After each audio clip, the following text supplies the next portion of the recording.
हम अब पहुंच चुके हैं बिजोलिया पारसनाथ। आप देख सकते हैं बिजोलिया का मेन गेट।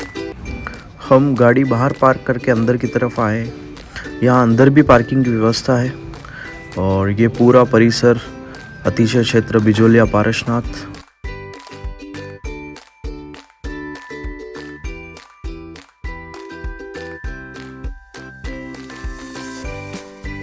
आइए अब आपको दर्शन करवाते हैं मूल नायक भगवान के। अभी हम पहुँचे बिजोलिया पारसनाथ मंदिर के दर्शन करने लिए। बिजोलिया पारसनाथ भगवान की मूल नायक प्रतिमा है और आइए हम दर्शन करवाते हैं आपको।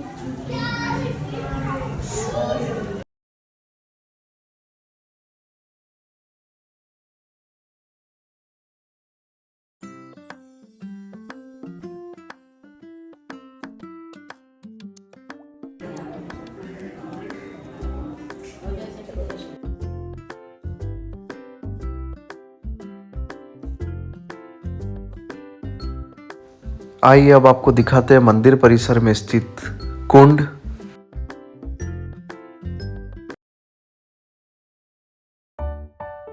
और इस परिसर में यहाँ छोटे छोटे मंदिर बने हुए हैं और जब भी यह बारिश का मौसम होता है तो ये मंदिर पानी से भर जाते हैं क्योंकि यह मंदिर रेवा नदी के बिल्कुल समीप है।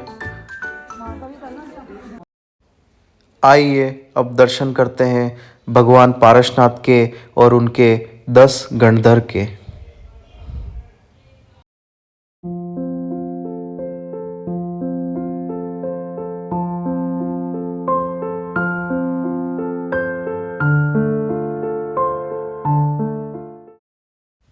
आइए अब दर्शन करते हैं आचार्य शांति सागर जी महाराज और ज्ञान सागर जी महाराज के।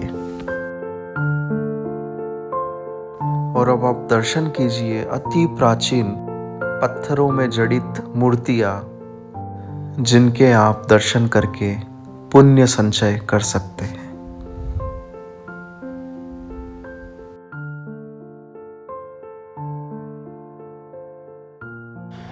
आइए अब दर्शन कीजिए वासुपूज्य भगवान, चंद्र प्रभु भगवान और अनंतनाथ भगवान के। नेमिनाथ जी भगवान, श्री वर्धमान जी भगवान और श्री धर्मनाथ जी भगवान। आइए अब आपको ले चलते हैं त्रिमूर्ति 24 जिनालय।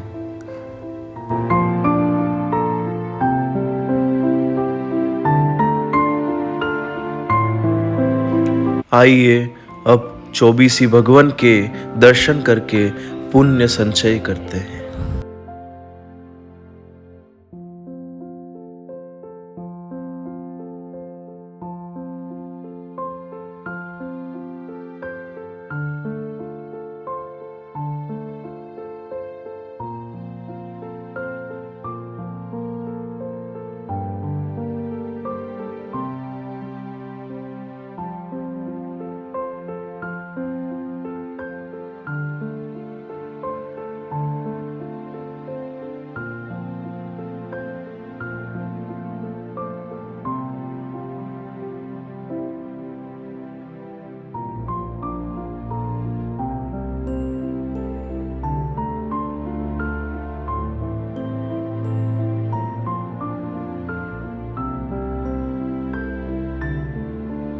हमने अभी 24 के दर्शन किए और अब हम चलते हैं समूहशरण की तरफ। आइए आपको समूहशरण के दर्शन करवाते हैं।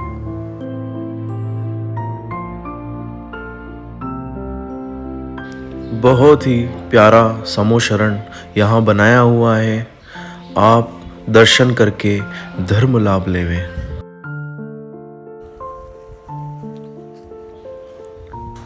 आप देख सकते हैं यहाँ रुकने के लिए धर्मशाला की पूर्ण व्यवस्था है और भोजनशाला भी उपलब्ध है।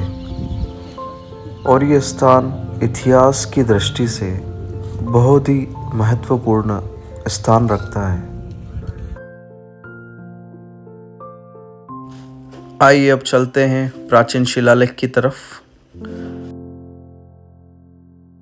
ये शिलालेख लगभग 11वीं शताब्दी के हैं और इन्हीं पर लिखित लेख से पता चलता है कि ये वही स्थान है जहाँ पर कमठ द्वारा भगवान पारसनाथ पर उपसर्ग किया गया था और सन 1858 में कुछ अंग्रेजों ने इसे तोड़ने का प्रयास किया क्योंकि उनको लगता था कि इसके नीचे खजाना है। और जैसे ही उन्होंने तोड़ना प्रारंभ किया तो उनके ऊपर मधुमक्खियों ने हमला कर दिया और शिलालेख से दूध की धारा बहने लगी।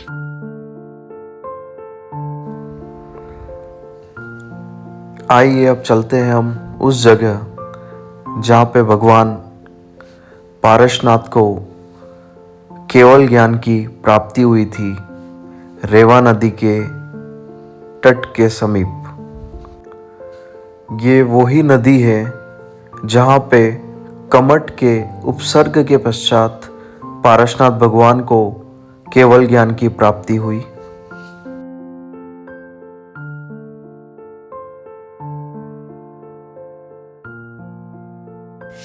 आइए अब दर्शन करवाते हैं पारसनाथ भगवान के समूह शरण और गगन विहारी पारसनाथ भगवान।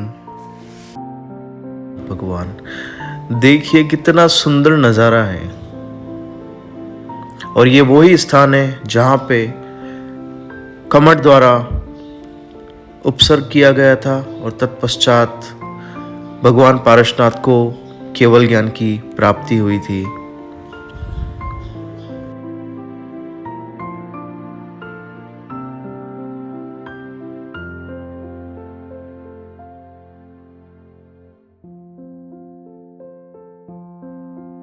आइए अब चलते गुफा की तरफ और करते हैं दर्शन अद्भुत प्रतिमा पारसनाथ भगवान की। देखिए ऊपर की तरफ कमठ के द्वारा उपसर्ग किया जा रहा है और माता पद्मावती और धर्मेंद्र पारसनाथ भगवान को उपसर्ग से बचा रहे हैं।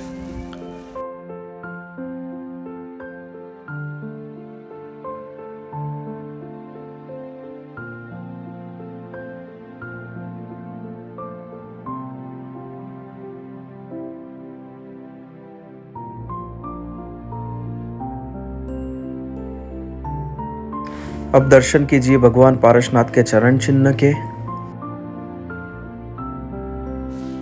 देखिए अब यहाँ पे आपको सर्पाकार आकृति नजर आएगी।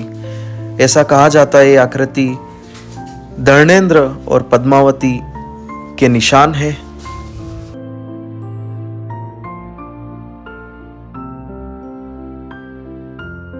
यहाँ पे बहुत सारे मुनियों के चरण चिन्ह है।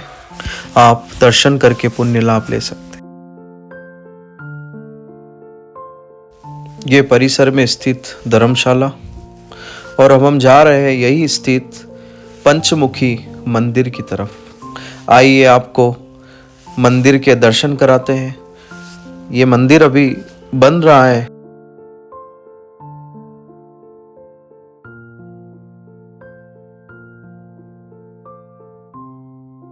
आइए अब चलते हैं मंदिर के अंदर और विशाल प्रतिमा के आपको दर्शन कराते हैं। आप सभी इन चमत्कारी और अद्भुत प्रतिमा के दर्शन करके धर्म लाभ ले सकते हैं। और आप सभी से यही निवेदन करता हूँ कि आप सभी अपने परिवार के साथ आए और बिजोलिया तीर्थ क्षेत्र की यात्रा करें।